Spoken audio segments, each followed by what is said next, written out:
وحده لا شريك له وأشهد أن محمدا عبده ورسوله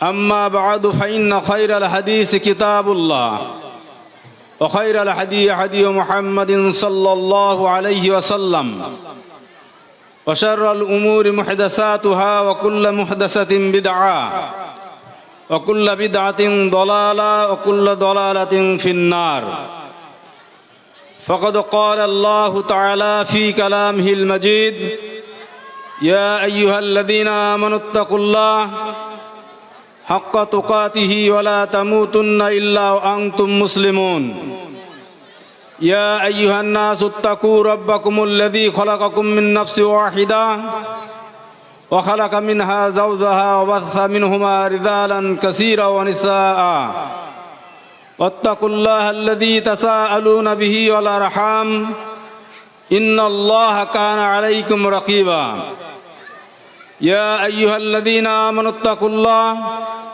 وقولوا قولا سديدا يصلح لكم أعمالكم ويغفر لكم ذنوبكم ومن يطع الله ورسوله فقد فاز فوزا عظيما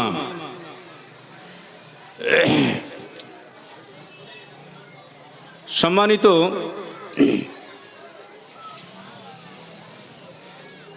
খিদিরপুর হায়াতুন রহমানিয়া মাদ্রাসার আজকের জলসার বিজ্ঞাপিত সভাপতি সাহেব, সঞ্চালক,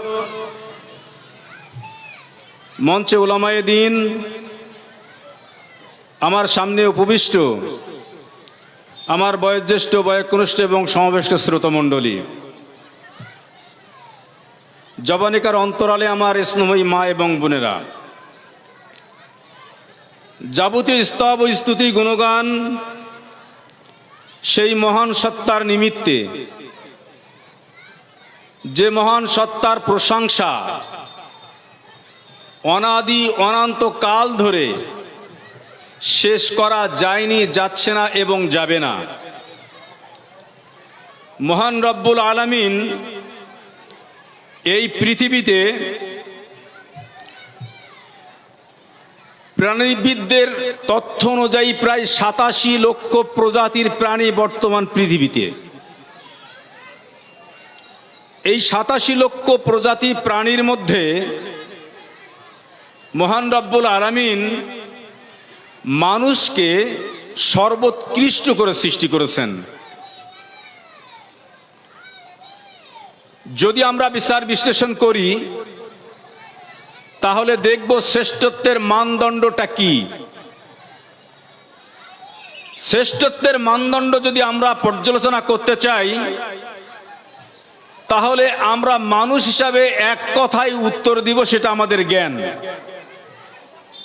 এটাই আমাদের উত্তর, সারা পৃথিবীর মানুষের এটাই উত্তর। কিন্তু মহান রব্বুল আলামিন একটু ভিন্ন কথা বলেছেন। শ্রেষ্ঠ কারা? শ্রেষ্ঠত্বের মানদণ্ডে তারাই যাদেরকে মহান রব্বুল আলামিন ৩ শ্রেণীর মানুষকে আলাদাভাবে বেছে নিয়েছেন। কি বলেছেন? মানুষকে আশরাফুল মখলুকাত করেছেন, সেই মানুষকেই মহান রব্বুল আলামিন উলাইকা কাল আনাম বললেন। তারা চতুষ্পদ জন্তুর ন্যায়। চতুষ্পদ জন্তু যত রকমের নিকৃষ্ট প্রাণী, তাদের চাইতে সবচাইতে নিকৃষ্ট। কাদেরকে বললেন? ৩ শ্রেণীর মানুষকে বললেন। লাহুম কুলুবুল্লা ইয়াফকাহুনা বিহা ওয়ালাহুম আয়ুনুল্লা ইবসিরুনা বিহা ওয়ালাহুম আযানুল্লা ইয়াসমাউনা বিহা উলাইকা কাল আনাম।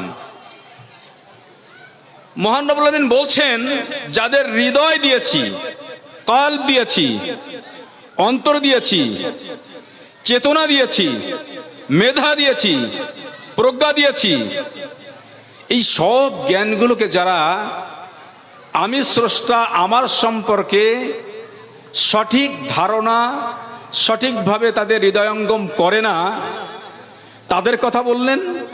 যাদের চোখ দিয়েছেন, চোখ থাকতে যারা সঠিকটা দেখে না, যাদেরকে কান দিয়েছেন, কান থাকা সত্ত্বেও যারা সঠিকটা শ্রবণ করে না, মহান রব্বুল আলামিন তাদেরকে উলাইকা কাল আনাম বললেন।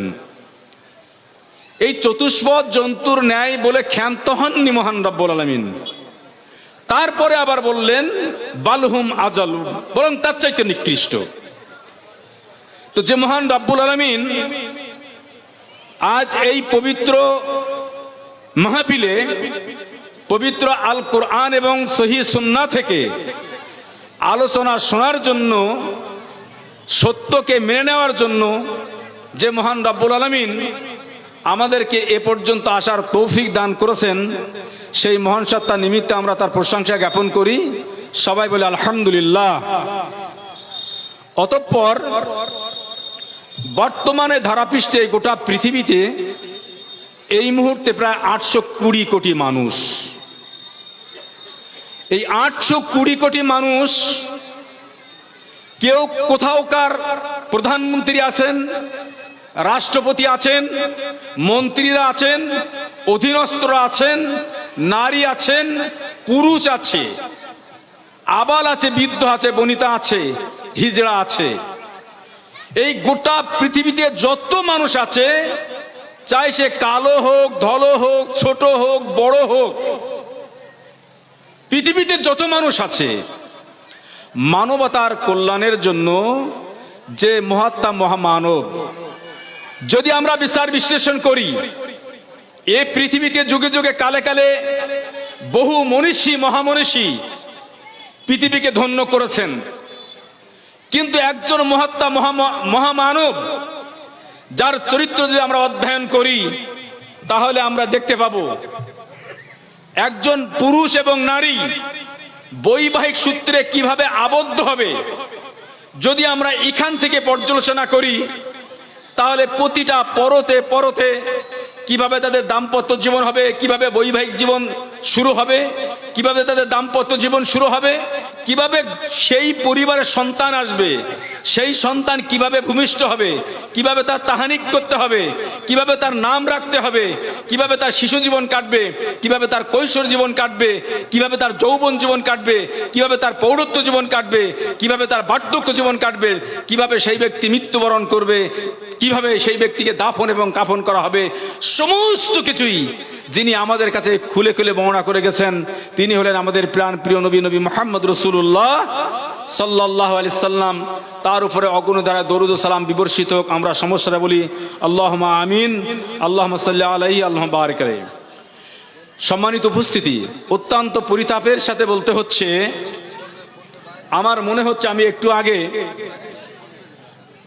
খাওয়ার ওখানে গেছিলাম, বা পথে দেখলাম যত মানুষ এখানে বসে আছেন, তার চেয়েও বেশি মানুষ মনে হচ্ছে খাওয়ার ওখানে কিংবা ইতস্তত ঘুরে ঘুরে বেড়াচ্ছেন।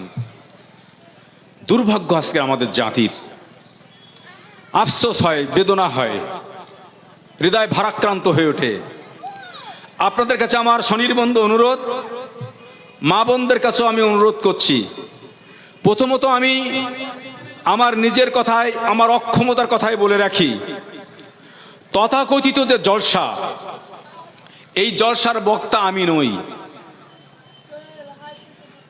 তথাকথিত জলসার বক্তা আমি নই। কারণ হলো এই,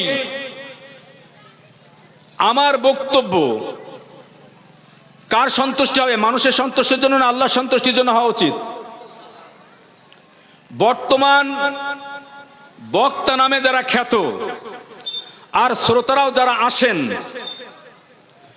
তারা পরের দিন মূল্যায়ন করেন যে কে কতটুকু সুরেলা কণ্ঠে বক্তব্য রাখলো, মানুষের মনোরঞ্জন করতে পারলো, মানুষকে আনন্দ দিতে পারলো। এই ধরনের সাধারণত বক্তব্য হয়। আমি ব্যক্তিগতভাবে অপারগতা প্রকাশ করছি এই কারণেই, আমি সেই ধরনের কোনো বক্তা নই। তার কারণ হলো এই,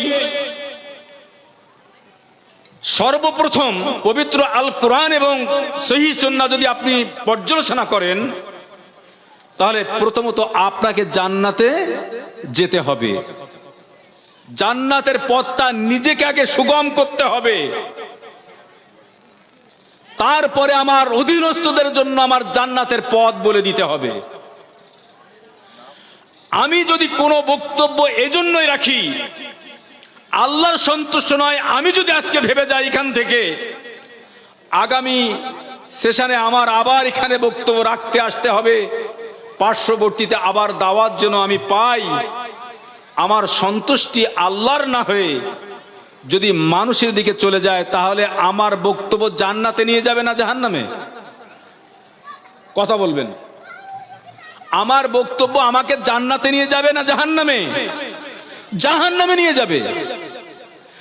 আমি যে কথাটা বলছি এই কথা যদি আমি বাস্তবায়ন না করি,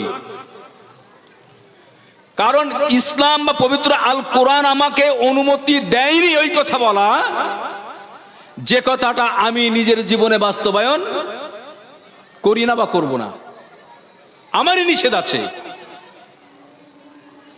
পবিত্র আল কোরআন আমাকে নিষেধ করছে, লিমা তাকুলুনা মা লা তাফআলুন, আমাকে নিষেধ করছে পবিত্র আল কোরআন। সুতরাং আজকের আসার উদ্দেশ্য যারা শ্রবণ করছেন, আপনাদের কাছে আমার অনুরোধ হলো এই শ্রবণ সর্বস্ব শ্রোতা হয়েও জলসাতে না আসাটাই বাঞ্ছনীয়। কারণ পবিত্র আল কোরআন আমরা শুনি, আপনাদের কাছে আমি জিজ্ঞাসা করতে চাই, পবিত্র আল কোরআন এমন একটি গ্রন্থ যে গ্রন্থ মুকুট আজ থেকে 1450 বছর পূর্বে তদানীন্তন কালের এক অসভ্য বর্বর নিকৃষ্ট জাতির কাছে এসেছিল।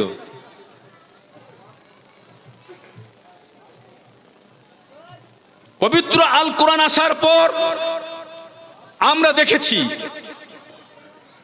যে সারা পৃথিবীর ইতিহাসে এমন একটি রাষ্ট্র ব্যবস্থা, এমন একটি সমাজ প্রতিষ্ঠিত হয়েছিল যে সমাজ পৃথিবীতে আর দ্বিতীয়টি অদ্যাবধি আসেনি।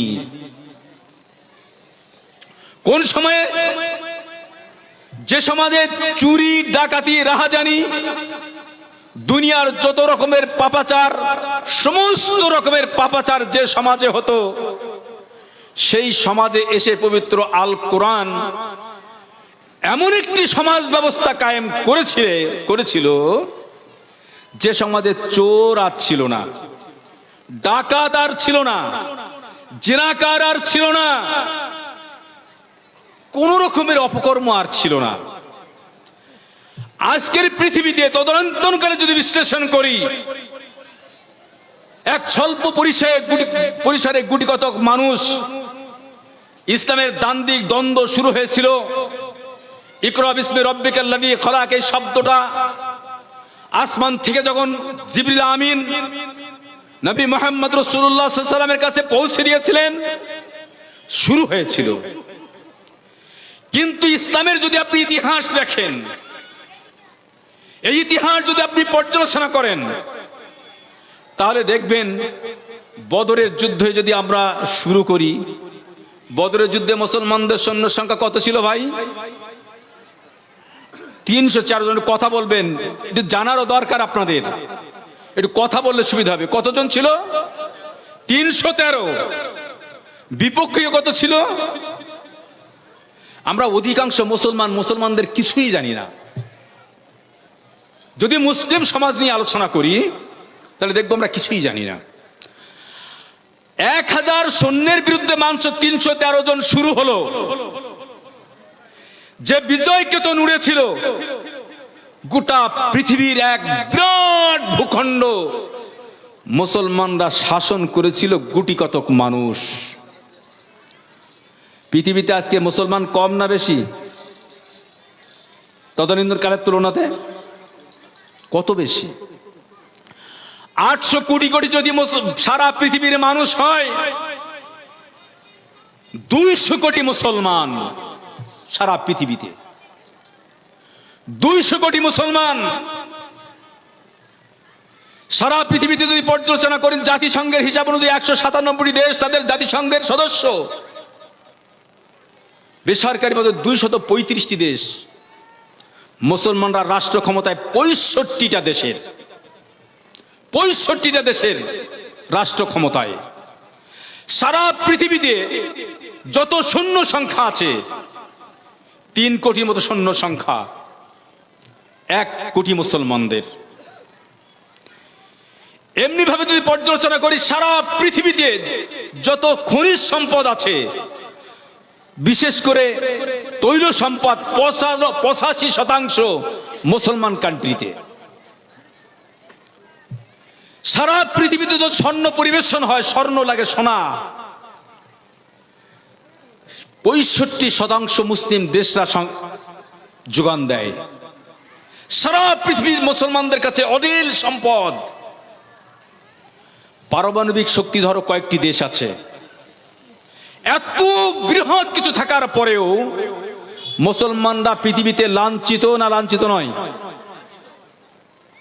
কারণটা কি? এর ব্যাখ্যাটাই আজকে আপনাদেরকে করব। কোথায় সমস্যা আজকের আমাদের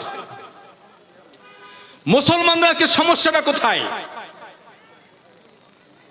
যার কারণে আজকের পৃথিবীতে ভারতবর্ষের মতো দিকে যদি আমরা দেখি, সেখানেও আমরা লাঞ্ছিত, বঞ্চিত, ঘৃণিত, অপমানিত, এক কঠিন বাস্তবতার মুখোমুখি আজকের আমরা।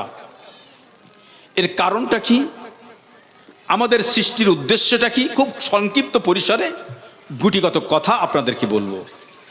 সর্বপ্রথম যে কথাটা বলতে চাই সেটা হলো এই যে আমরা পৃথিবীর ভূখণ্ডে বাস করছি। আমি একটু আগে বললাম 87 লক্ষ প্রজাতির প্রাণীর মধ্যে মানুষ। মহান রব্বুল আলামিন আমাদেরকে জ্ঞান দিয়েছেন, বিবেক দিয়েছেন, বুদ্ধি দিয়েছেন, এটাকে কাজে লাগানোর জন্য।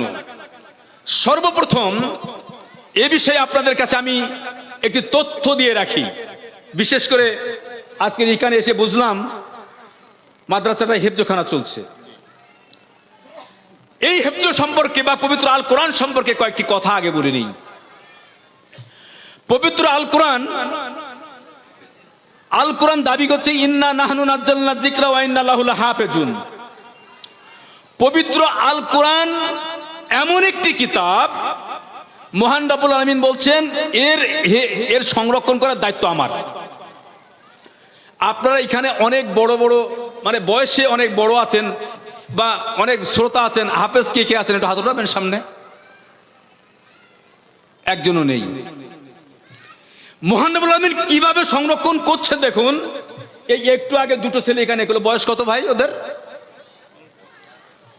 হ্যাঁ, 12-13 বছর। এই পৃথিবীতে বর্তমানে হাফেজ হয় 2 থেকে 2.5 বছরের বালিকেরা, যারা পবিত্র আল কোরআন তার নিজের ভাষা নয়, পৃথিবীতে আছে না নেই? পৃথিবীতে 7 কোটির মতো হাফেজ বর্তমান পৃথিবীতে প্রায় 5400 মতো ধর্ম, বড় বড় ধর্ম আছে 10-12টা। যদি পৃথিবীর কোন ধর্মের একজন ব্যক্তি বলতে পারবে না তার ধর্মগ্রন্থ আমার মুখস্থ আছে, কারণ মহান রব্বুল আলামিন দায়িত্ব নিয়েছেন ইন্না নাহনু নাজ্জালনা যিকরা ওয়া ইন্না লাহু লাহাফিজুন। এই কোরআন আমি নাজিল করেছি, এর দায়িত্বটা, সংরক্ষণের দায়িত্বটা আমার। কিভাবে সংরক্ষণ করবেন? পৃথিবীতে আমরা জানি জবুর এসছে, ইনজিল এসছে, আমাদের অনেক ধর্মগ্রন্থ, বাইবেল আছে, ত্রিপিটক আছে, জেন্দাবেস্তা আছে, কত ধর্মগ্রন্থ আছে। পৃথিবীর একজন কোন মহামনীষী দাবি করেন না এই আমার ধর্মগ্রন্থটা আমার মুখস্থ আছে। অথচ এই পৃথিবীতে লক্ষ লক্ষ হাফেজ, যারা 2 থেকে 2.5 বছরের বালক বালিকারা। কতটা পৃষ্ঠা? 6 শতাধিক পৃষ্ঠার একটি কিতাব, নিজের মাতৃভাষা নয়। আপনাদের একটা কৃতি সন্তান মুর্শিদাবাদের লালগোলা একটি মাদ্রাসা, একটি মেয়ে 5 মাসে মাত্র 5 মাসে কোরআন হেফজ করেছে। অনেক জায়গাতে আমাদের কাছে তথ্য আসে 3 থেকে 4 মাসের পর্যন্ত পবিত্র আল কোরআন গোটাটাই মুখস্থ করছে। এই পবিত্র আল কোরআন কিভাবে সংরক্ষণ হচ্ছে? যদি আপনি না করেন, মহান রব্বুল আলামিন বলছে ছোট ছোট বাচ্চাদের দিয়ে করার সামর্থ্য আমার আছে। শুধু কি তাই, আপনারা জানেন, আপনাদের বিশেষ করে আমরা দেখি আমাদের এলাকাতেও মুর্শিদাবাদের অনেক অন্ধ হাফেজ আছেন। আপনি বলুন, এই পৃথিবী সুজলা সুফলা শস্য শ্যামলা নয়নবিরাম এমন দৃশ্য যে চোখ দিয়ে আমার মাকে দেখার ইচ্ছা হয়, আমার স্ত্রীকে দেখার ইচ্ছা হয়, আমার সন্তানকে দেখার ইচ্ছা হয়, মহান রব্বুল আলামিন চোখ দেননি এমন হাফেজ পৃথিবীতে আছে না নেই? লক্ষ লক্ষ মহান রব্বুল আলামিন এই হাফেজ এই পবিত্র এই মাটিতে মহান রব্বুল আলামিন আমাদেরকে দিয়েছেন। এই পৃথিবীতে এমন এমন হাফেজ আছেন যারা চোখে দেখে না, কানেও শোনে না। আছে না? না নেই? আছে। চোখেও দেখে না, কানেও শোনে না। মহান রব্বুল আলামিন এই চক্ষুষ্মান ব্যক্তিদেরকে জলদ গম্ভীর স্বরে ডেকে বলছে, তোমরা যদি আমার এই পবিত্র আল কোরআন সংরক্ষণ না করো, আমি সেই সত্তা, চোখ অন্ধ ব্যক্তিকে দিয়ে আমি সংরক্ষণ করতে পারি। চোখে দেখে না, কানে বধির এমন ব্যক্তিকে দিয়েও মহান রব্বুল আলামিন পবিত্র আল কোরআনকে সংরক্ষণ করছেন। করছেন না? করছেন না? করছেন। তাহলে আমরা অনায়াসে বলতে পারি, যেহেতু আজকের দিনে যদি আমরা এটা বিচার বিশ্লেষণ করি, তাহলে দেখব যে আমরা যারা পড়াশোনা করেছি, ভাই এখান থেকে 10 বছর আগে পড়াশোনা ছেড়ে দিয়েছি, অথচ একটা কবিতা পূর্ণভাবে মুখস্থ আছে। কার কার একটু হাত তুলবেন? একটা কবিতা কিংবা একটা গদ্য, পদ্য কিংবা গদ্য থাকে না, নেই। কিন্তু মহান রব্বুল আলামিন এমন একটি ভাবেই তিনি সুচিন্তিত ভাবে সুনির্দিষ্ট ভাবেই ওই ছোট ছোট বালক বালিকাদের দিয়ে 2 বছর 3 বছর 10 বছর 12 বছর ওই সমস্ত বালক বালিকাদের দিয়ে, অন্ধদেরকে দিয়ে, যারা চোখে দেখে না কানে শোনে না তাদেরকে দিয়ে মহান রব্বুল আলামিন পবিত্র আল কোরআনকে তা মহান রব্বুল আলামিন সংরক্ষণ করছেন। কারণ তিনি যে কথা বলেছেন সেটা অবশ্যম্ভাবী, পৃথিবীতে ঘটবে, এটা চূড়ান্ত সত্য কথা। সুতরাং পবিত্র আল কোরআন যদি আমরা সংরক্ষণ না করি, মহান রব্বুল আলামিন সংরক্ষণ করতে সক্ষম।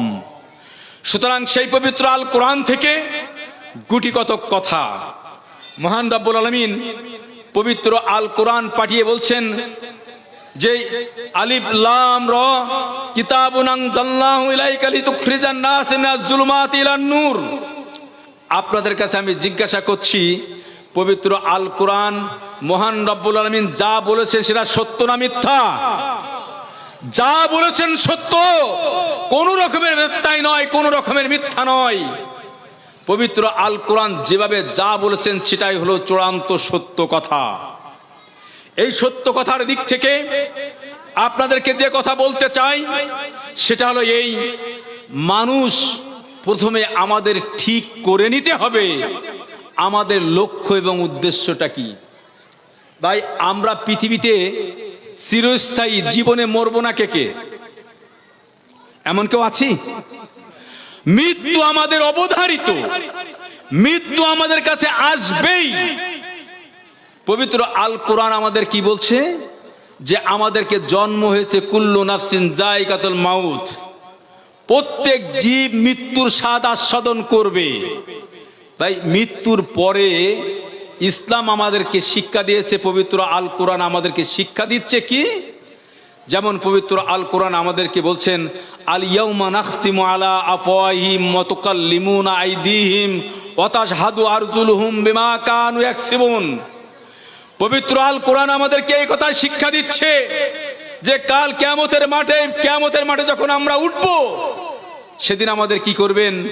আল ইয়াউমা নাখতিমু আলা আফওয়াহিহিম ওয়া তুকাল্লিমুনা আইদিহিম ওয়া তাশহাদু আরজুলুহুম বিমা কানু ইয়াকসিবুন। কি বলছেন মহান রব্বুল আলামিন? সেদিন কিয়ামতের মাঠে আমাদেরকে মুখ বন্ধ করে দেবেন, আমাদের হাত সেদিন কথা বলবে, সেদিন আমাদেরকে সাক্ষী দিবে, অর্থাৎ কিয়ামতের মাঠে আমাদেরকে হিসাব দিতে হবে। এই হিসাবের পরে জান্নাত এবং জাহান্নাম, এটা যেমন পবিত্র আল কোরআন আমাদেরকে বলছে, অপরদিকে যদি আমরা বিচার বিশ্লেষণ করি, আমাদেরকে সৃষ্টি করেছিলেন মহান রব্বুল আলামিন কোথায়? জান্নাতে, তাই তো? আমাদের সৃষ্টি কোথায়? মূল জান্নাতে। আবার আমাদের লক্ষ্য এবং উদ্দেশ্য হলো জান্নাতে যেতে হবে। এই জান্নাত থেকে আমরা পৃথিবীতে এসেছি, আবার এই পৃথিবী থেকে আমাদেরকে জান্নাতে পৌঁছাতে হবে। এই পৌঁছানো, আসা এবং যাওয়া, এই যাওয়ার আমাদের ওই জান্নাতে ওঠার সিঁড়ির জন্য মহান রব্বুল আলামিন পবিত্র আল কোরআন পাঠিয়েছেন। আমরা যদি পর্যালোচনা করি, যদি দেখি, আপনারা বলুন তো দেখি, আমরা এটা কোন ব্লক পড়ছে? সুতির মানুষেরা যখন আপনারা মুর্শিদাবাদ বহরমপুরে যান, পথে দেখতে পান যে বহরমপুর কোন দিকে ইন্ডিকেট করে দেখানো আছে কিনা? দেখতে পান? লেখা থাকে না? থাকে না? লেখা থাকে। আপনার সুদি কোন দিকে লেখা থাকে, ফারাক্কা কোন দিকে লেখা থাকে, মালদা কোন দিকে লেখা থাকে, কলকাতা কোন দিকে লেখা থাকে, মুর্শিদাবাদের কোন দিকে লেখা থাকে? কারণ লেখা থাকে এই কারণেই, আপনি যেন পথ হারিয়ে না ফেলেন, আপনি যেন পথ হারিয়ে না ফেলেন, পথ থেকে যেন আপনি বিচ্যুত না ঘটেন। এজন্য মহান দেশের সরকার বাহাদুর এই ব্যবস্থাটা করেছেন। আচ্ছা, আপনি বলুন, কোন বাসে বা ট্রেনে, বাসে যদি ওঠা হয়, বাসের কন্ডাক্টররা আপনার আসার আগে আপনাকে সতর্ক করে দেন না যে আপনার অমুক জায়গায় এসে গেছে, সুতি এসে গেছে, কিংবা বহরমপুর এসে গেছে, কিংবা উমরপুর এসে গেছে? বলে না? আপনি নিশ্চিত জানেন, তারপরও আপনাকে আবার শিখিয়ে দেওয়া হয় যে আপনার গন্তব্যস্থলে এসে যাচ্ছে, আপনি নেমে পড়ুন। ঠিক না বেঠিক? শুধু তাই নয়, আচ্ছা, ট্রেনে আমরা প্রত্যেকেই ট্রেন টাইম জানি।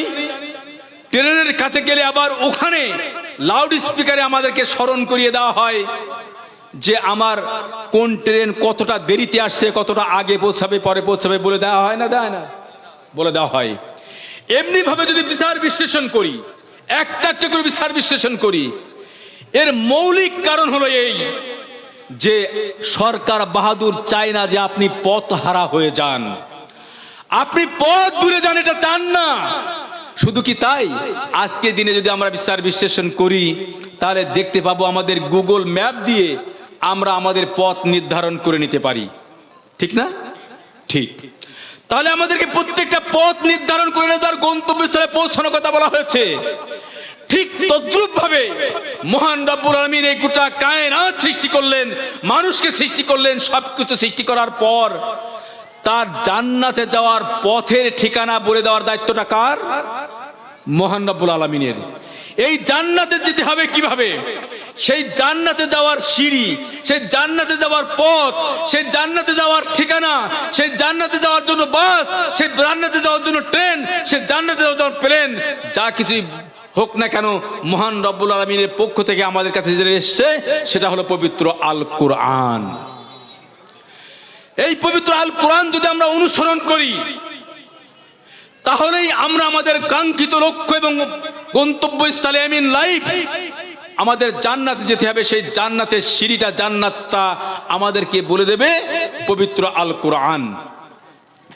এই পবিত্র আল কোরআন মহান রব্বুল আমিন পাঠিয়ে বলছেন, যে একটা পড়লাম, আলিফ লাম র, কিতাবুন আনজালনাহু ইলাইকা লিতুখরিজান নাস মিনাজ যুলুমাতি ইলান নূর।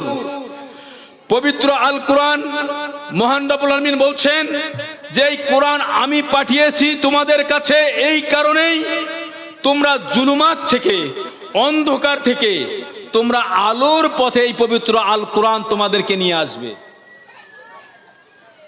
কে দাবি করছেন? মহান রব্বুল আলামিন। কোরআনের আসার উদ্দেশ্য কি?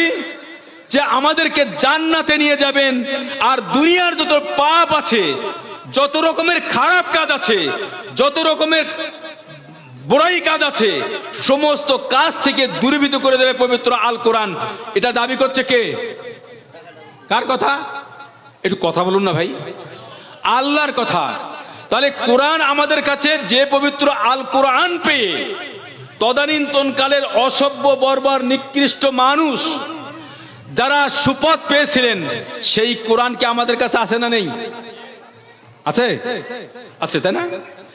তাহলে সেই কোরআন যদি আমাদের থাকে, বিশ্ববিখ্যাত একজন মহামনীষী তিনি বলছেন, একজন আলেমকে ডেকে বলছেন যে আপনারা যে কোরআন পড়েন ওই কোরআনটাকে আমাকে একটা কপি দেবেন। বিশ্ববিখ্যাত একজন মহামনীষী একজন আলেমের কাছে চাইলেন, তিনি পবিত্র আল কোরআন দিলেন তার কাছে। দেওয়ার পরে বলছে আমি এই কোরআন চাইছি না। বলছে আপনি কোন কোরআন চাইছেন? এটাই তো আমরা পড়ি। বলছে না না না না না, এটা সম্ভব নয়। আপনারা যে কোরআন বর্তমান পড়ান বা পড়ান সেই কোরআন দেন আমাকে, আমি এই কোরআন চাইছি না। বলছে আমি তো বুঝতে পারছি না আপনি কোন কোরআন চাইছেন, কোরআন তো আমাদের একটাই, আর তো কোরআন নেই। বলছে তা কি করে সম্ভব? আমি তো কোরআনের ইতিহাস পড়ে জেনেছি যে কোরআন পড়ে একটা অসভ্য বর্বর নিকৃষ্ট অধঃপতিত নির্যাতিত লাঞ্ছিত বঞ্চিত ঘৃণিত একটা জাতি ছিল যারা তদানীন্তনকালের আরবের যে সংস্কৃতি ছিল, সেই সংস্কৃতিতে যারা ছিল তারা তো এই কোরআন পেয়ে চুরি ছেড়েছিল, ডাকাতি ছেড়েছিল, জিনা ছেড়েছিল, ব্যভিচার ছেড়েছিল, দুনিয়ার সমস্ত পাপ তারা ছেড়ে দিয়েছিল। আজকে তো আপনারা কোরআন পড়েন, অথচ সেই মুসলমানরা তো ধারাবাহিকভাবে আছে। আপনার কোরআন যদি এটাই হয় তাহলে সেই মানুষগুলো কোথায়? আমার কথা বুঝতে পারছেন? কতটুকু গুরুত্বপূর্ণ কথা। তাহলে যে পবিত্র আল কোরআন আমাদের কাছে পাঠানোর পরে একটা অসভ্য বর্বর নিকৃষ্ট জাতি এক সুসভ্য জাতিতে পরিণত হলো, এমন একটি রাষ্ট্র ব্যবস্থা প্রতিষ্ঠিত হলো, এমন একটি সমাজ ব্যবস্থা প্রতিষ্ঠিত হলো যে সমাজে চুরি ছিল না, ডাকাতি ছিল না, রাহাজানি ছিল না, কোনো কিছুই ছিল না। আমরা যদি পর্যালোচনা করি, আমরা পৃথিবীতে বড় বড় সংবিধানের কথা জানি। সারা পৃথিবীর সবচেয়ে বড় সংবিধান, লিখিত বড় সংবিধান হলো ভারতবর্ষের সংবিধান। কত সালে? 1950 সালে এখানে এটা লাগু হয়েছিল। আজকের এই 80-85 বছর এই সময়ের মধ্যে আমরা যদি দেখি তাহলে এই সংবিধান 1.5 শতাধিকবার পরিবর্তন করতে হয়েছে মানুষকে ঠিক করার জন্য। তবু তো বলুন তো, মানুষ প্রকৃত অর্থে মানুষ হতে পেরেছে? পারেনি। কিন্তু পবিত্র আল কোরআন আজও আমাদের কাছে অবিকৃত অবস্থায় আছে, পরিবর্তন হয়নি। যে পবিত্র আল কোরআন তদানীন্তনকালের এক অসভ্য বর্বর জাতিকে সুসভ্য জাতিতে পরিণত করতে পেরেছিল, আজকের পৃথিবীতে লক্ষ কোটি কোটি মুসলমান থাকা সত্ত্বেও আমরা প্রকৃত অর্থে সেই মুসলমান হতে না পারার কারণে আজকের মুসলমানরা পৃথিবীতে সবচেয়ে লাঞ্ছিত, বঞ্চিত, ঘৃণিত এবং অপমানিত সবচেয়ে বেশি। আজকে আপনাদের কাছে আমি জিজ্ঞাসা করতে চাই, মুসলমানেরা পবিত্র আল কোরআন পড়ে নামাজ পড়তে হবে না জানে না কয়জন? জানে না যে 5 ওয়াক্ত নামাজ ফরজ আমাদের পড়তে হয়? জানে না রোজা রাখতে হয়?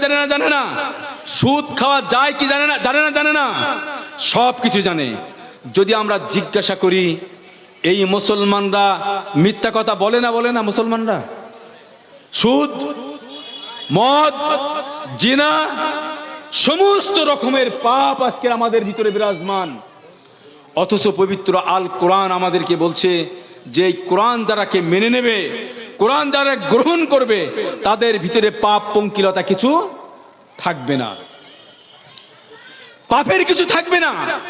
আর যদি মুসলমানদের পাপ না থাকে, মহান রব্বুল আলামিন আমাদের কি বলেছেন আজকে যদি আমরা পর্যালোচনা করি, তাহলে দেখুন, একটু আগে বললাম 200 কোটি মুসলমান, অথচ যারা মারছে তারা মাত্র 1 কোটিও নয়। আপনারা জানেন ফিলিস্তিন? জানেন না? আপনারা জানেন তো নাকি? জানেন ইসরায়েল বলে একটা দেশ, সেই দেশের জনগণ আজকে যদি আপনি গুগল সার্চ করবেন দেখবেন 90-92 লক্ষ মাত্র মানুষ। 74% মাত্র ইহুদি সেখানকার, মাত্র 74% ইহুদি। হিসাব করলে দেখা যায় যে 60, 62 বা 65 কোটি মাত্র ইহুদি হতে পারে, বাদ বাকি সেখানে মুসলমানরাও আছে কিছু। সেই মাত্র কিছু সংখ্যক ইহুদি গোটা পৃথিবীর মুসলমানদেরকে আজকের কিভাবে অত্যাচার করছে, অথচ সেই মুসলমান যারা 200 কোটি এই পৃথিবীতে মুসলমান বসবাস করছে, 200 কোটি মুসলমান বসবাস করছে, কিন্তু নির্যাতিত হচ্ছে কতিপয় ব্যক্তিদের দ্বারা মুসলমানরা নির্যাতিত হচ্ছে। কারণটা কি? এ কারণ পবিত্র আল কোরআন আমাদেরকে নির্দেশ করে দিচ্ছে, বলে দিচ্ছে, আফাতুমিনুনা বিবাজিল কিতাবি ওয়া তাকফুরুনা বিবাজ ফামা জাযাউ মান ইয়াফআল যালিকা ইল্লা খিযুন ফিল হায়াতিদ দুনিয়া ওয়া ইয়াউমাল কিয়ামাতি ইউরাদ্দুনা ইলা আশাদ্দিল আযাব। মহান রব্বুল আলামিন বলছেন, কেন হচ্ছে এটা ভাই? যদি বিচার বিশ্লেষণ করি যে এর মৌলিক কারণগুলো কি, এর বিচার বিশ্লেষণ আজকে আমাদের করতে হবে, মুসলমান হিসেবে আমাদেরকে করতে হবে। যদি আমরা না করতে পারি তাহলে ভাই দুনিয়ার জীবন আমরা লাঞ্ছিত, বঞ্চিত এবং অপমানিত, ঘৃণিত হচ্ছি। আখিরাতের জীবন আরো আমাদেরকে ভয়াবহ অবস্থা হয়ে যাবে।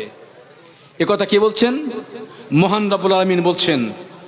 মহান রব্বুল আলামিন বলছেন, কি বলছেন? আফাতুমিনুনা বিবাজিল কিতাবি ওয়া তাকফুরুনা বিবাজ।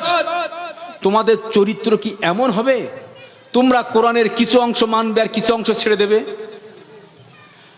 আজকের পৃথিবীতে মুসলমানরা যদি দেখি, 60-টান্নেশি মুসলমান যারা পবিত্র আল কোরআনের যতটুকু তার স্বার্থের অনুকূলে পাওয়া যায় ততটুকুই তারা মানতে চায়, আর স্বার্থের বিপক্ষে যদি পবিত্র আল কোরআন কথা বলে তাহলে আজকের আমরা সেটা মেনে নিতে চাই না, মেনে নিই না। যদি আমরা সেটা না মেনে নিই, মহান রব্বুল আলামিন কি বলছেন? তোমরা দুনিয়ার জীবনে হবে লাঞ্ছিত, বঞ্চিত, ঘৃণিত এবং অপমানিত। তাহলে কোরআন যে কথা বলেছে যে কোরআন যদি আমরা ছেড়ে দিই তাহলে আমাদের লাঞ্ছিত, বঞ্চিত, ঘৃণিত আমাদের হবেই, সেটা হচ্ছে না, হচ্ছে না। আর আখিরাতে আমাদেরকে আরো ভয়াবহ অবস্থার মধ্যে পড়ে যেতে হবে। পবিত্র আল কোরআন আমাদেরকে উন্নত শিক্ষা দিচ্ছেন, ফালিয়াহযারিল্লাযীনা ইউখালিফুনা আন আমরি আন তুসিবাহুম ফিতনা আও ইউসিবাহুম আযাবুন আলীম। মহান রব্বুল আলামিন আমাদেরকে বলছেন যে তোমরা যদি, তোমাদের চরিত্র যদি এমন হয়, কি বললেন? ফালিয়াহযারিল্লাযীনা ইউখালিফুনা আন আমরি আন তুসিবাহুম ফিতনা। রাসূল সাল্লাল্লাহু আলাইহি ওয়াসাল্লাম আমাদেরকে যে যা দিয়েছেন আমরাকে সেটা যদি গ্রহণ করি তাহলেই আমাদেরকে পরিত্রাণ, আর যদি সেটাকে গ্রহণ না করি তাহলে আমাদেরকে কি হবে? ফালিয়াহযারিল্লাযীনা ইউখালিফুনা আন আমরি আন তুসিবাহুম ফিতনা আও ইউসিবাহুম আযাবুন আলীম। দুনিয়ার জীবনে আমরা ফিতনাতে পড়ে যাব। আজকে দুনিয়ার জীবনে আমরা ফিতনার যদি বিচার বিশ্লেষণ করি, ভাই আমরা এখানে যারা বসে আছি এলাকার মানুষ সবাই নিজেদেরকে আহলে হাদিস বলে পরিচয় দিই না, দিই না? আহলে হাদিস নাকি পরিচয় দিই? আহলে হাদিস ভাই কাদেরকে বলে? আহলে হাদিস কাদেরকে বলে? একটু কথা বলবেন, কাদেরকে বলে আহলে হাদিস? বাস্তব এই অত্যাচারের কারণ, মুসলমানদের লাঞ্ছনার কারণ, অপদস্থের কারণ বিশ্লেষণ করতে হবে যে কোথায় আমাদের ত্রুটি ছিল। আমরা আহলে হাদিস বলছি, তাহলে আহলে হাদিসদের কাদেরকে বলে? আহলে হাদিস যারা পবিত্র আল কোরআন এবং সহিহ হাদিস অকপটের চিত্তে দ্বিধাহীন ভাবে মানুষ মেনে নেয়। ঠিক বলছি না ভুল বলছি? আচ্ছা, আজকে যদি আমরা জিজ্ঞাসা করি আহলে হাদিস সমাজের মধ্যে পাপ আছে না নেই? আছে। মুসলমান মিথ্যা কথা বলছে, আহলে হাদিস মিথ্যা কথা বলছে। আজকে যদি আমরা বিচার বিশ্লেষণ করি, তাহলে সবচেয়ে বড় বিষয় হলো আহলে হাদিস। যে আহলে হাদিসদের সবচেয়ে বড় বৈশিষ্ট্য ছিল পৃথিবীর কোন নেতা নির্বাচন না করে পবিত্র আল কোরআন এবং সহিহ হাদিসকে গ্রহণ করা। আচ্ছা ভাই, যদি জিজ্ঞাসা করা হয় আজকের দিনে, যদি এই আহলে হাদিস সন্তানদেরকে জিজ্ঞাসা করা হয় কলেমায়ে শাহাদাত কয়জন জানেন, যদি জিজ্ঞাসা করা হয় কি উত্তর আসতে পারে? কলেমায়ে শাহাদাত একেবারে মৌলিক বিষয়, যেখানে কলেমায়ে শাহাদাত যদি জিজ্ঞাসা করা হয় কয়জন জানেন? জানেন না। আজকে যদি জিজ্ঞাসা করা হয় এই এলাকায় যত মসজিদ আছে, আপনারা যারা বসে আছেন, যদি জিজ্ঞাসা করা হয় কালকে থেকে যে আপনাদেরকে কোরআন হাদিস মসজিদে বেশি শেখানো হবে, তাহলে মসজিদে মুসল্লি কমে যাবে না বেড়ে যাবে? হ্যাঁ, কি বলছেন? কমে যাবে, বাড়বে না? তাহলে আজকে কোরআন হাদিস আজকের কোথায় আমরা মানছি? কোথায় আজকের আমরা মানছি? যদি আমরা কলেমায়ে শাহাদাত না জানি, আমরা মুসলমান হিসাবে দাবি করি কিভাবে? আমাদেরকে মুসলমান হিসেবে দাবি করার অধিকার কে দিল যে আমরা কলেমায়ে শাহাদাত জানি না? অথচ যে কলেমা পড়ার পরে আমরা যদি দেখি, পর্যালোচনা করি, তাহলে ওই কোরআন পেয়ে এমন একটি সুসভ্য জাতি তৈরি হলো, অন্যায় তাদের ভিতর থেকে দুর্বৃত হয়ে গেল। আপনি বলুন তো দেখি, পবিত্র আল কোরআন আসার পরে যদি বিচার বিশ্লেষণ করেন, তাহলে দেখবেন ইকরা বিসমি রাব্বিকাল্লাযী খলাক, খলাকাল ইনসানা মিন আলাক, এই পরপর পরপর কয়েকটি আয়াত নাজিল হওয়ার পরে আমরা দেখলাম একটা জাতি তৈরি হলো কিভাবে। সামান্য সময়ের পরে যারা ইসলাম কবুল করছে, সেই ইসলাম কবুল করার কারণে যারা তদানীন্তনকালে ইসলাম কবুল করছে, কলেমায়ে শাহাদাত পড়ে নিচ্ছে, আমরা দেখতে পেলাম একটি সুসভ্য জাতি তৈরি হচ্ছে। কোন সে সুসভ্য জাতি? যাদেরকে এমন একটি জাতি তৈরি হলো যে জাতিকে আর পিছনের পদদলিত কেউ পৃথিবীর করতে পারছে না।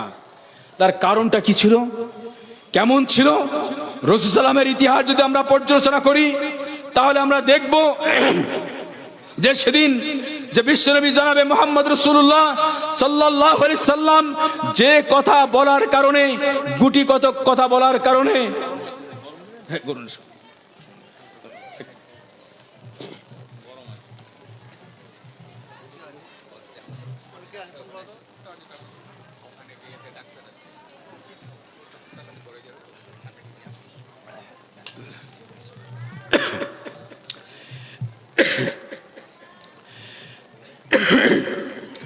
যে কথা বলতে চাইছিলাম, তদানীন্তনকালে যখন পবিত্র আল কোরআন রাসূলুল্লাহ সাল্লাল্লাহু আলাইহি ওয়াসাল্লামের উপর অবতীর্ণ হচ্ছে, একটি একটি করে আয়াত অবতীর্ণ হচ্ছে, বলুন তো পবিত্র আল কোরআন পূর্ণভাবে অবতীর্ণ হয়নি। লক্ষ লক্ষ সাহাবী ছিলেন যারা পবিত্র আল কোরআনের সমস্ত আয়াত সম্পর্কে তারা ধারণা রাখতেন না। এমনকি আপনারা ইতিহাস যদি পর্যালোচনা করেন, তাহলে দেখবেন যে ওমর ফারুক রাদিয়াল্লাহু তাআলা আনহু যেদিন রাসূল সাল্লাম মারা গেছেন, ইন্তেকাল করেছেন, সেই সময় পর্যন্ত এসে দাঁড়িয়ে ওমর ফারুক রাদিয়াল্লাহু তাআলা আনহু যখন তিনি এসে দেখলেন ঘোষণা হচ্ছে রাসূল সাল্লাম মারা গেছেন, তিনি উন্মুক্ত তরবারি নিয়ে দাঁড়িয়ে গেলেন। যে বলবে তাকে দ্বিখণ্ডিত করে দেওয়া হবে যে রাসূল সাল্লাম মারা গেছেন। ঠিক সেই সময়ে আবু বকর রাদিয়াল্লাহু তাআলা আনহু পবিত্র আল কোরআনে একটি আয়াত পড়ে শোনালেন, তরবারি পড়ে গেল। এমনি ভাবে যদি আমরা পর্যালোচনা করি, তাহলে দেখব তদানীন্তনকালের গুটি কতক মাত্র আয়াত আল্লাহ রাসূল সাল্লাল্লাহু আলাইহি ওয়াসাল্লামের উপর অবতীর্ণ হয়েছে। ঠিক সেই সময়ে যখন ওই আরবের বুকে চুরি ছিল, ডাকাতি ছিল, রাহাজানি ছিল, মদ ছিল, জিনা ছিল, ব্যভিচার ছিল, সমস্ত রকমের অপরাধ ছিল, সেই অপরাধের সময়ে যখন মাত্র কয়েকটি আয়াত নাজিল হলো, ইকরা বিসমি রাব্বিকাল্লাযী খলাক, খলাকাল ইনসানা মিন আলাক, ইকরা ওয়া রাব্বুকাল আকরাম আল্লাযী আল্লামা বিল কালাম, এই পাঁচটি আয়াত যখন অবতীর্ণ হলো, পরপর দীর্ঘ সময়ের পরে তারপরে আয়াত নাজিল হচ্ছে ইয়া আইয়ুহাল মুদ্দাসসির, তার পরবর্তী আয়াত নাজিল ইয়া আইয়ুহাল মুজাম্মিল। সেই সমস্ত আয়াতের মধ্যে যদি আপনি পর্যালোচনা করেন, তাহলে দেখবেন ওই আয়াতের মধ্যে যেগুলো আছে, নবী মুহাম্মদ রাসূলুল্লাহ সাল্লাল্লাহু আলাইহি ওয়াসাল্লামকে তাকে নির্দেশ দেওয়া হচ্ছে, এ মুহাম্মদ তুমি চাদর আচ্ছাদিত হয়ে এবং বস্ত্র আচ্ছাদিত হয়ে ঘুমিয়ে থেকো না, তুমি ওঠো, মানুষের কাছে দাওয়াত পৌঁছাও, তুমি মানুষের কাছে দাওয়াত দাও। এই স্বল্প পরিসরে এই মাত্র গুটি কতক আয়াত সেখানে নাজিল হয়েছিল। মৌলিকভাবে যদি বিচার বিশ্লেষণ করেন, এই আয়াতের মধ্যে ছিল একটি হলো আল্লাহর পরিচিতি, ইকরা বিসমি রাব্বিকাল্লাযী খলাক, খলাকাল ইনসানা মিন আলাক। এটাই ছিল মৌলিক দুটি বিষয়। এক হলো আল্লাহ সম্পর্কে তোমার ধারণা রাখা, আর দ্বিতীয় হলো তুমি মানুষ, তুমি কে, তোমার সম্পর্কে ধারণা রাখা। এই দুটি বিষয় যখন স্পষ্ট হয়ে যাবে, তখন মানুষের কাছে আর পাপের কথা বলার মানে পাপকে তারা দূরীভূত করবে। মহান রব্বুল আলামিনকে চিনিয়ে দেওয়া, এই মাত্র যখন চিনিয়ে দেওয়া হলো, আপনারা জানেন যে রাসূল সাল্লাম সহ ওই সমস্ত সাহাবীদের উপরে এত অবর্ণনীয় অত্যাচার নেমে এসেছিল, এত অত্যাচারে নেমে এসেছিল যা কল্পনাতীত ব্যাপার। কোন সে অত্যাচার? তপ্ত বালুকার উপর দিয়ে টানতে টানতে নিয়ে যাওয়া হচ্ছে, হেঁচড়াতে হেঁচড়াতে নিয়ে যাওয়া হচ্ছে, তাদেরকে প্রস্ত্রাঘাতে নির্যাতিত করা হচ্ছে। সেই সময়ে দাঁড়িয়েও রাসূল সাল্লামের ওই সাহাবীদেরকে ইসলাম থেকে বিচ্যুত করা যাচ্ছে না। কারণ কি? তারা দেখেছিলেন যে রাসূল সাল্লাম যে আনিত বিধান পবিত্র আল কোরআন নিয়ে এসেছে, এই পবিত্র আল কোরআনের মধ্যে যে অমোঘ বাণী তিনি আমাদের কাছে দিয়েছিলেন, কলেমা লা ইলাহা ইল্লাল্লাহ তাদেরকে দিয়েছিলেন, সেই কলেমার বদলতে তিনি কি জান্নাতের সুসংবাদ দিয়েছিলেন। সেই সন্ধ্যা আমরা দেখতে পাই ওই সমস্ত সাহাবীরা যারা জীবনে মদ খেত, ঘুষ খেত, জেনা করত, ব্যভিচার করত, রাহাজানি করত, পৃথিবীর সমস্ত রকমের পাপ করত, অথচ সেই পাপ থেকে তারা একেবারে সম্পূর্ণভাবে মুক্ত হয়ে ইসলামের পতাকা তারা উড্ডীন করেছিলেন। সেই উড্ডীন করতে যে আমরা দেখতে পেয়েছি বিলাল রাদিয়াল্লাহু তাআলার উপরে অত্যাচার, সুমাইয়া রাদিয়াল্লাহু তাআলার অত্যাচার, খাব্বাবের অত্যাচার, খুবাইবের উপরে অত্যাচার, এই এক অত্যাচারের বিভৎস দৃশ্য আমরা দেখেছি। মহান রব্বুল আলামিনের প্রিয় হাবিব জনাবে মুহাম্মদ রাসূলুল্লাহ সাল্লাল্লাহু আলাইহি সাল্লাম কাবা চত্বরে একদিন শুয়ে আছেন। ঠিক ইত্য বছরে খাব্বাব বিন আরাত রাদিয়াল্লাহু তাআলা আনহু তিনি যে বলছেন, ইয়া রাসূলুল্লাহ আপনি কি আমাদের জন্য একটু দোয়া করবেন না? যেখানে আমাদের এই অত্যাচার দেখতে পাচ্ছেন, সুমাইয়ের উপরে দেখতে পাচ্ছেন, বিলালের উপরে দেখতে পাচ্ছেন, খাব্বাবের উপরে দেখতে পাচ্ছেন, যে অত্যাচার আমাদের উপরে হচ্ছে, ইয়া রাসূলুল্লাহ আপনি কি আমাদের জন্য একটু দোয়া করবেন না? রাসূল সাল্লাম সেদিন বলেছিলেন, হে খাব্বাব তোমরা বড় তাড়াহুড়ো করছো, আমি এমন একটি দিনের জন্য অপেক্ষা করছি যেদিন সানাতুল বিদা থেকে হাজরে মাউত পর্যন্ত একজন সুন্দরী সুশ্রী তরুণী তন্নী নারী পদচারণা করবে, তার দিকে পৃথিবীর কেউ আর তাকিয়ে দেখবে না। ইতিহাস সাক্ষী দিচ্ছে সেই দিন এসেছিল। শুধু তাই নয়, আমরা জানি হাতেম তায়ের, আমরা নাম জানি হাতেম তায়ের ছেলে, তিনি যখন ইসলাম কবুল করবে এই অবস্থাতে রাসূল সাল্লামের কাছে গেছেন, ইতস্তত করছেন। তিনি আদি বিন হাতেম তিনি যখন রাসূল সাল্লামের কাছে গেলেন তখন বললেন, এ আদি আমি বুঝতে পাচ্ছি তুমি কেন ইতস্তত করছো, কারণ তুমি দেখতে পাচ্ছ গুটিকতক মানুষ, যারা প্রান্তিক মানুষ, যারা একেবারে দুস্থ মানুষ, অসহায় মানুষ ইসলাম কবুল করছে, তুমি তাদেরকে দেখে শঙ্কিত হচ্ছ। তুমি মনে রেখো এমন একটি দিন আসবে, তুমি হেরা চেনো, সেই হেরা থেকে মানুষ নারীরা পর্যন্ত নির্বিঘ্নে এসে মক্কা থেকে হজ করে তারা ফিরে যাবে, তাদের কোনোই ভয় থাকবে না। এবং শুধু তাই নয়, পারস্য এবং রোমের বিজয় কেতনের তিনি সেদিন সংবাদ দিয়েছিলেন। আদি বিন হাতিম তিনি বলছেন, এই দৃশ্যটাও আমরা দেখেছিলাম, এই দৃশ্যটা আমরা দেখেছিলাম। আজকের এই অবস্থা সেদিন আমরা দেখেছি। পারস্যের মতো আজকে যেমন দিন, যদি বিশ্লেষণ করি আমেরিকা, যদি বিশ্লেষণ করি চীন, যদি বিশ্লেষণ করি রাশিয়া, ঠিক পারমাণবিক শক্তি হওয়ার যেমন পরাশক্তি দেশ, তদানীন্তনকাল ছিল রোম এবং পারস্য। ইসলামের বিদায় কেতন উড্ডীন হয়েছিল। উড্ডীন হয়েছিল কেন? যদি বিশ্লেষণ করি তাহলে একটি মাত্র কারণ ছিল, পবিত্র আল কোরআন জীবনের পরতে পরতে তারাকে গ্রহণ করেছিল। কোন পর্যায়ে গ্রহণ করেছিল? কোরআন কিভাবে গ্রহণ করেছিল? আজকের আমরা দেখি, যদি এই সমাজে দিনের পর দিন ধর্ষণ বেড়ে যাচ্ছে না, যাচ্ছে না, ব্যাপক হারে বাড়ছে। আমরা জানি আমাদের পশ্চিমবাংলাতে একজন ধনঞ্জয় বলে ফাঁসি হয়েছিল, আমরা জানি উত্তরপ্রদেশে ধর্ষণের জন্য তাদেরকে ফাঁসি হয়েছে। কিন্তু ভারতবর্ষের এমন একটি ভূখণ্ড দেশ, দিনের পর দিন ধর্ষণ বেড়ে যাচ্ছে। পৃথিবীতে তাকে ধর্ষণ করলো, ধর্ষণ করার পরেও তারা আজকে স্বীকার করতে চায় না, চুরি করলে স্বীকার করতে চায় না, মদ খেলে স্বীকার করতে চায় না। কিন্তু যখন ইসলামের বাণী পৌঁছে গেছে তাদের কাছে, কিভাবে তারা ইসলামের কাছে ধরা দিয়েছে আর কিভাবে ইসলামের বিজয় কেতন উড়েছে, যদি আমরা বিশ্লেষণ করি তাহলে দেখব। আমরা জানি এই পবিত্র আল কোরআন যখন মানুষের কাছে পৌঁছে গেছিল, এই কোরআন কিভাবে মানুষকে অন্ধকার দিক থেকে আলোর পথে নিয়ে এসেছিল, যদি পর্যালোচনা করি তাহলে দেখব। গমিদি গোত্রের একজন মহিলা, তিনি পৃথিবীর চর্মচক্ষে কেউ দেখেনি যে তিনি যে পাপ করেছিলেন, জেনা করেছিলেন, পৃথিবীর কেউ দেখেনি, পৃথিবীর কেউই দেখেনি তিনি জেনা করেছিলেন। কিন্তু তিনি রাসূল সাল্লাল্লাহু আলাইহি ওয়াসাল্লামের কাছে যে স্বীকার করছেন, ইয়া রাসূলুল্লাহ আমি জেনা করেছি, আমাকে পবিত্র করুন, আমি জিনা করেছি পবিত্র করুন।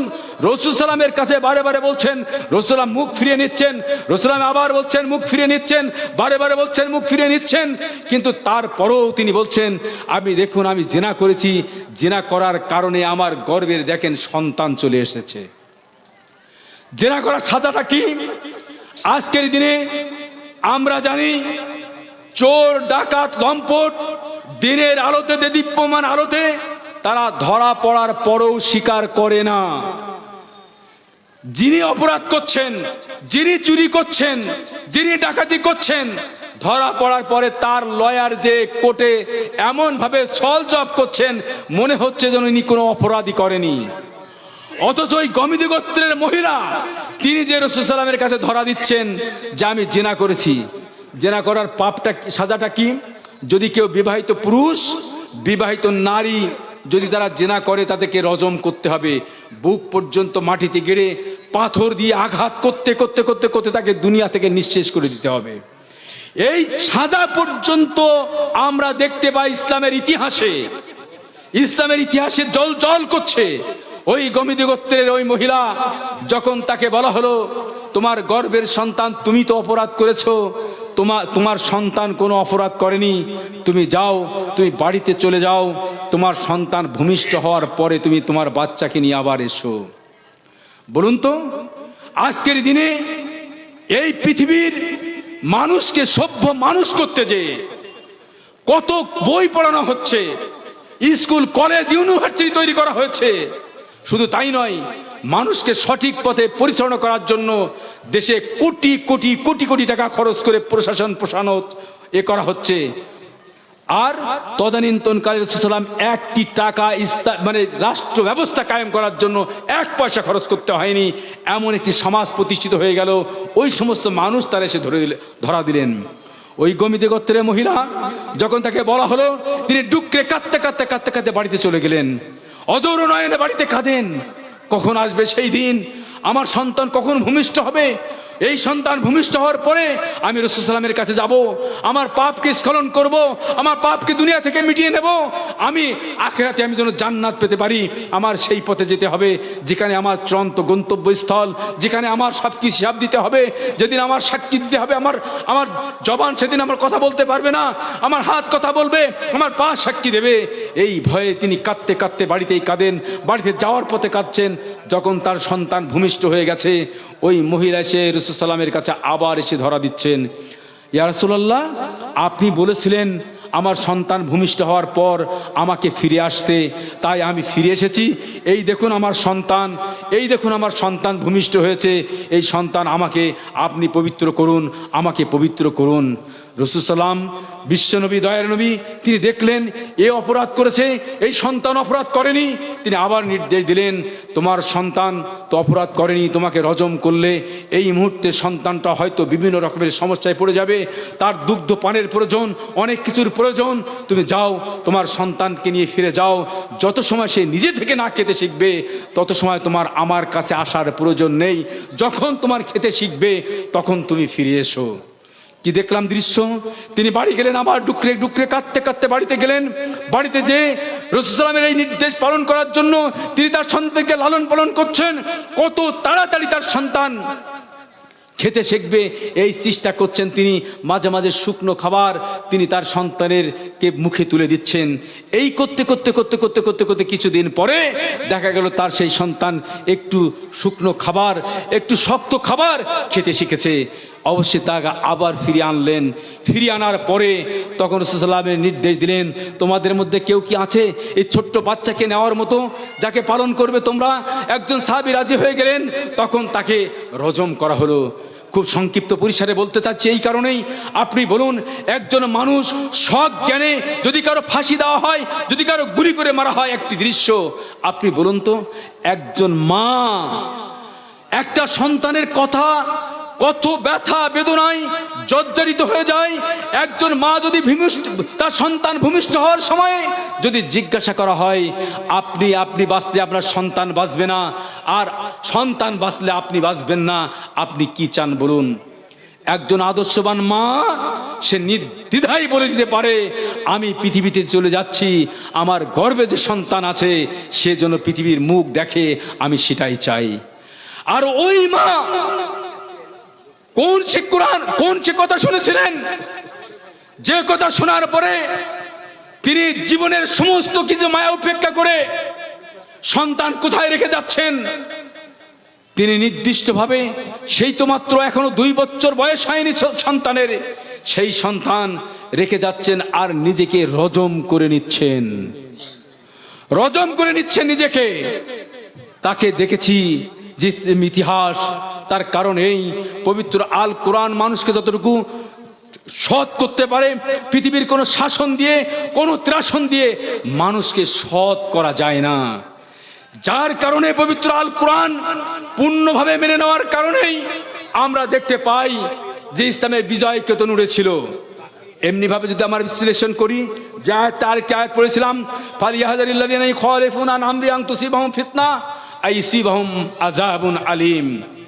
এই আয়াতে যদি আমরা বিচার বিশ্লেষণ করি তাহলে আমরা দেখতে পাবো পবিত্র আল কোরআন এখানে আমাদেরকে কি শিক্ষা দিচ্ছেন। আপনারা জানেন, ইতিহাস জানেন, তবু আপনাদেরকে স্মরণ করিয়ে দিচ্ছি মাত্র। একটি হলো ওহুদের যুদ্ধ, আর একটি হলো বদরের যুদ্ধ। বদরের যুদ্ধ মহান রব্বুল আলামিন আসমান থেকে ফেরেশতা পাঠিয়ে রাসূল সাল্লামকে সাহায্য করে ইসলামের বিজয় কেতন উড্ডীন হয়েছিল না হয়নি? তার পরবর্তী যুদ্ধের নাম কি ছিল?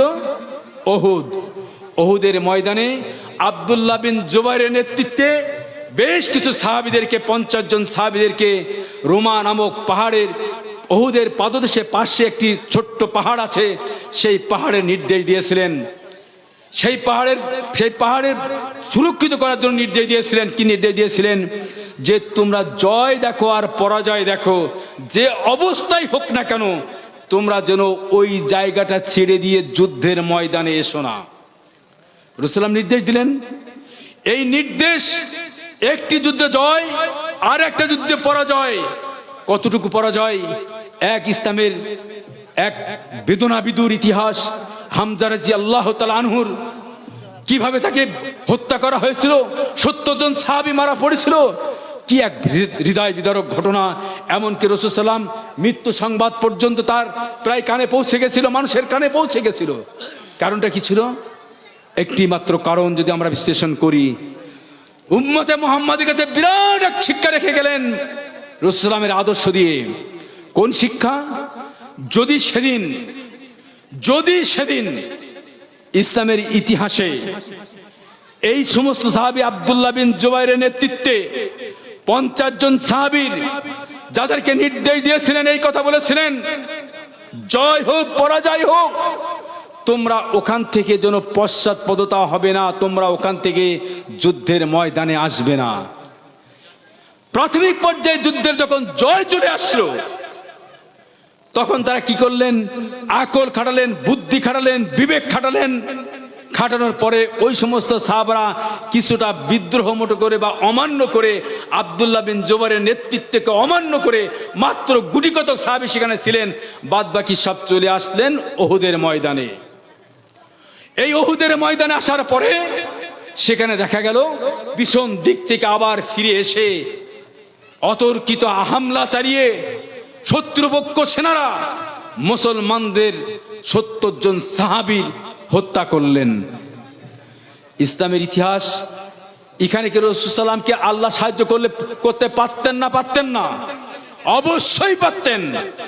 কিন্তু গোটা পৃথিবীর উম্মতের কাছে এই শিক্ষা দিলেন, তোমরা শোনো, তোমরা যদি আকল খাটাও, বিবেক খাটাও, বুদ্ধি খাটাও, কোনোটাই কাজ হবে না যদি তুমি কাজ রাসূল সাল্লামের পদাঙ্ক অনুসরণ করে না করো। এই শিক্ষাটা দিয়ে গেলেন আমাদের। যার কারণে দেখতে পাই যে রাসূল সাল্লাম এমনকি ওই দিন নিজে আহত হয়েছিলেন, মর্মন্তুদ ভাবে আহত হয়েছিলেন। ইসলামের বিজয় কেতন কিন্তু সেদিন উড্ডীন হয়নি। চূড়ান্ত হয় একটি মাত্র কারণ, রাসূলুল্লাহ সাল্লাল্লাহু আলাইহি ওয়াসাল্লামকে কিছুটা সময়ের জন্য হলেও তারা সাময়িকভাবে রাসূল নির্দেশকে অমান্য করেছিলেন।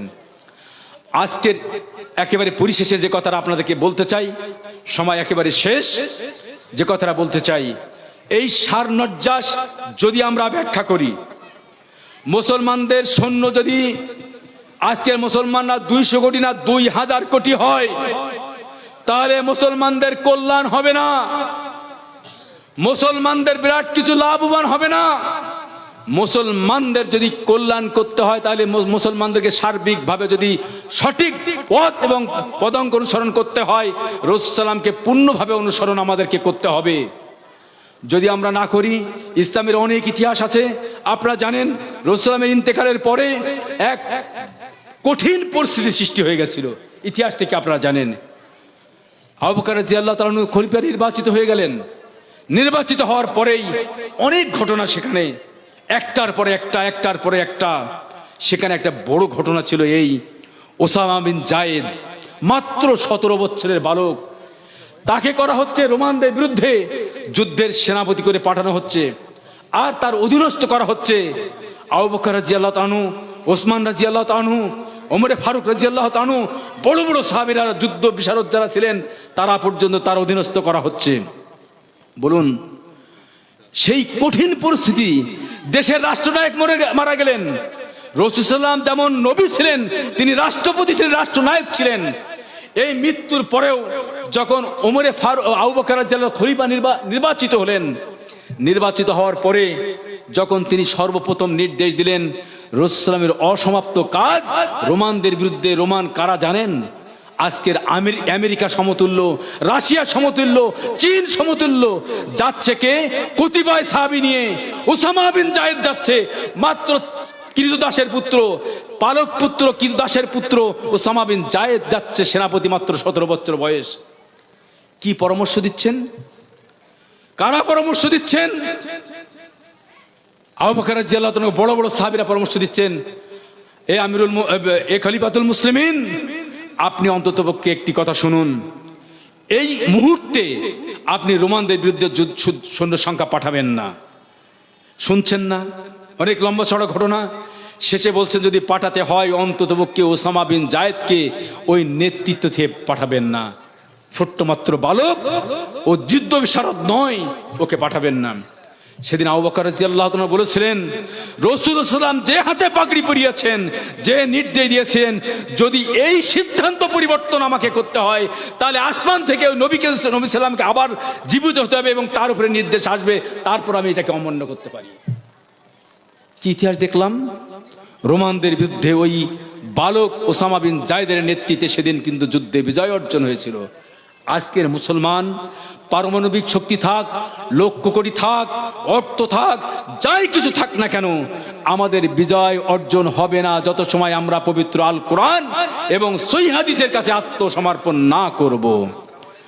পবিত্র আল কোরআন আমাদের শিক্ষা দিচ্ছে কি, ওয়াদাল্লাহুল্লাযিনা আমানু মিনকুম ওয়া আমিলুস সালিহাতি লা ইস্তাখলিফান্নাহুম ফিল আরদ। মহানবী বলছেন, দুনিয়ার কর্তৃত্ব আমি তোমাদেরকে দেব। কি করতে হবে আমাদের? কি দায়িত্ব করতে হবে আমাদের? আল্লাহ এখানে বলছেন, তোমরা আমাকে শরীক করবে না। আজকের মুসলমানদের যদি টাকা একটা একটা করে বিশ্লেষণ করি, মুসলমানরা দুনিয়ার সমস্ত রকমের পাপ থেকে নিয়ে দুনিয়ার সমস্ত কিছু আজকে আমরা সব নিজেদেরকে আত্মস্থ করেছি। পাপের পঙ্কিলতায় আজকে আমরা নিমজ্জিত হয়ে পড়েছি। পবিত্র আল কোরআনের কাছে আমরা ফিরে যাচ্ছি না। যদি আজকে আমরা ফিরে যাই, তাহলে আমাদের হিত গৌরব আবার পুনরুদ্ধার হবে, আবার আমরা মানুষ হব, বিশ্ব সভায় আবার আমরা সেই আসন লব। বিশ্ব মোরা সেলাম সেরা হয়ে মুসলমান, লাঞ্ছিত আর বঞ্চিত মোরা আজ ছাড়িয়া কোরআন। সুতরাং আজকের আমাদের উপরে যত রকমের পৃথিবীতে এই অত্যাচার, আজকে যত রকমের নির্যাতন, যত রকমের অবিচার যা কিছু হচ্ছে, তার মৌলিক কারণ যদি বিচার বিশ্লেষণ করি, সে তার কারণ হলো আমরাই, এটা অন্য কেউ নয়। যদি আজকে আমরা প্রকৃত মুসলমান হতে পারি, মহান রব্বুল আলামিন অন্যত্র বলছেন যে, কি বলছেন, যে তোমরা ওয়ালা তাহিনু ওয়ালা তাহজানু ওয়া আনতুমুল আলাউনা ইন কুনতুম মুমিনিন, তোমরা ভীত হও না, সন্ত্রস্ত হও না, তোমরা মুমিন হও, মুমিন হও। আপনি বলুন, ঘটনা বলতে গেলে অনেক লম্বা চড়া হয়ে যাবে। যখন মূসা আলাইহিস সালাম পালাচ্ছেন, আর সৈন্য সংখ্যা কোথায়? ফেরাউনের সৈন্য একেবারেই কাছে। ঠিক সেই সময়ে দাঁড়িয়ে মুসা আলাইহিস সালামের সঙ্গী সাথীগণ বলছেন, এই তো আমাদের ধরে ফেললো, আর কোথায় পালাবার পথ নেই। আমরা সেদিনও দেখেছি মুসা আলাইহিস সালামকে তার বিশ্বাস রেখেছিলেন আল্লাহর উপরে, ঈমান রেখেছিলেন, ঈমানদার হতে বলেছিলেন। আমরা যদি পর্যালোচনা করি ইব্রাহিম আলাইহিস সালামকে কি করেছিলেন, ইব্রাহিম আলাইহিস সালাম কি জানতেন যে আমাকে আগুনে ফেলার পরেও আমি বেঁচে থাকবো, এটা জানতেন বলে মনে হয় আপনাদের? জানতেন না, কারণ আল্লাহর হুকুম পালন করেছিলেন। পৃথিবীর ইতিহাস যদি আপনি একটা একটা করে পর্যালোচনা করেন, ঈমান যদি আপনার পাকাপোক্ত হয়, ঈমানদার যদি আমরা হতে পারি, ঈমান যদি আমাদের মজবুত হয়, তাহলে পৃথিবীর কোনো পরাশক্তি আমাদের কাছে শক্তি নয়। আর ঈমানের যদি দুর্বলতা থাকে, তা পৃথিবীর যত শক্তি থাক, সেই শক্তি মুসলমানদের কোনোই কাজে আসবে না, কোনোই কাজে আসবে না। সুতরাং আপনাদের কাছে আমার অনুরোধ, পবিত্র আল কোরআন আমাদের কাছে পাঠিয়েছেন দুনিয়াতে আমাদের শান্তিতে রাখার জন্য এবং পরলৌকিক জীবন ও মুক্তির জন্য। এই পবিত্র আল কোরআন এবং সহিহ হাদিস যদি আমরা জীবনে আত্মস্থ করতে পারি, তাহলে আমাদের হিত গৌরব, আমাদের মানে পুনরুদ্ধারের শক্তি আবার আসতে পারে। আর যদি তাই না হয়, মুসলমান আমরা, ওই কবি কাজী নজরুল ইসলাম দুঃখ করে বলেছিলেন, গুনতিতে মোরা বাড়িয়া চলেছি গরু ছাগলের মতো। বিশ্ব যখন এগিয়ে চলেছে, আমরা তখনও বসে বিবি তালাকের ফতুয়া খুঁজেছি ফিকা ও হাদিস চষে।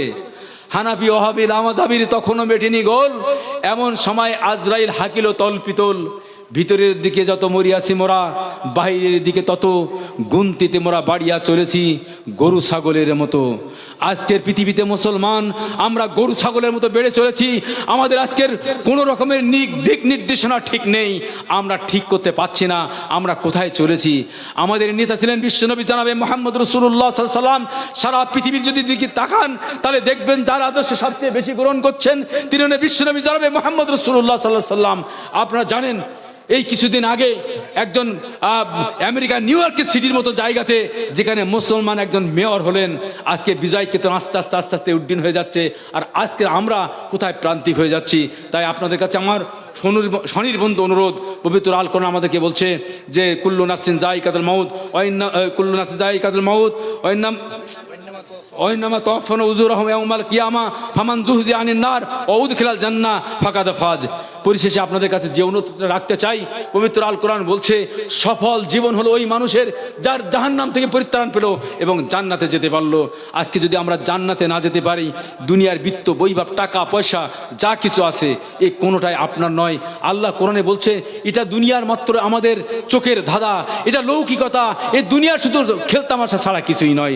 সুতরাং আপনাদের কাছে অনুরোধ রাখবো, জীবনের বিত্ত বৈভব টাকা পয়সা যা কিছু আছে না কেন, তার বিনিময়ে যদি আমরা ওই ফামান যুহজিয়া আনিন নার, ওই আগুন থেকে পরিত্রাণ না নিতে পারি এবং জান্নাতে যদি না যেতে পারি, তাহলে ইহলোকের জীবন আমাদের ব্যর্থ এবং পারলোকের জীবন আমাদের এক অসম কষ্টের মধ্যে আমাদেরকে যেতে হবে।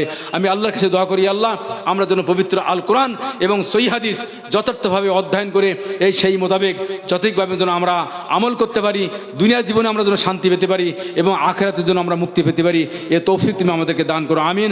ও আখিরি দাওয়ানা আলহামদুলিল্লাহি রাব্বিল আলামিন। আসসালামু আলাইকুম ওয়া রাহমাতুল্লাহি ওয়া বারাকাতুহু।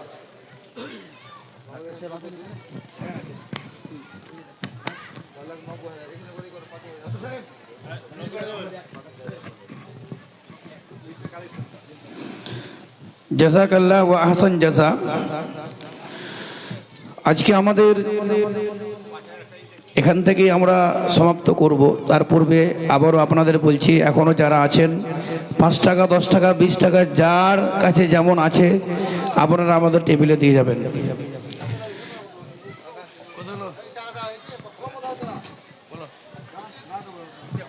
একটু আমাদের গণনা চলছে, কত টাকা কালেকশন হয়েছে ইনশাআল্লাহ আমরা ডিক্লেয়ার করব। আপনাদের অনুরোধ করব, আমাদের হায়াত